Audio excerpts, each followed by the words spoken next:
Ni lelaki ke perempuan ni? Jantan. Ah. Kau main kan? Tapi- Kucing bos. Tapi kucing kaki pendek ni biasa dia sakit belakang. Susul mandi. Susul kilas. Ni import lah kan? Malaysia tak ada kucing ni. Siapa nama? Nama dia Roger. Roger. Hmm. Oh, putih sangat. Main ni. Berapa ni kalau belilah? Main sudah pasti lah. Tapi boleh kucing kau. Dia datang.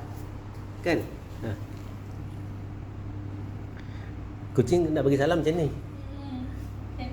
Sentuh hidung dia.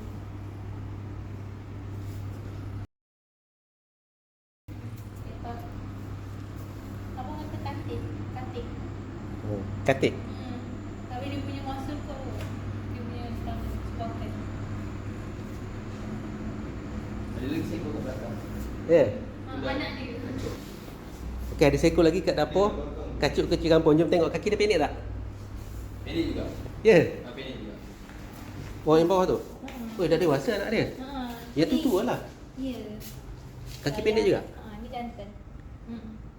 Tu mak dia. Mak dia kampung. Alia. Sampai dia.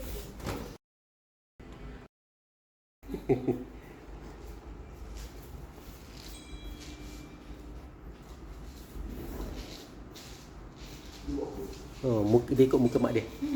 Kaki ke bapak. Daripada jantan. Belum ada mandul lah. Yang bapak dia tak mandul lagi lah. Mandul dah. Ya ke? Ya. Tak adalah anak macam ni lagi. Tak ada dah. Aduh.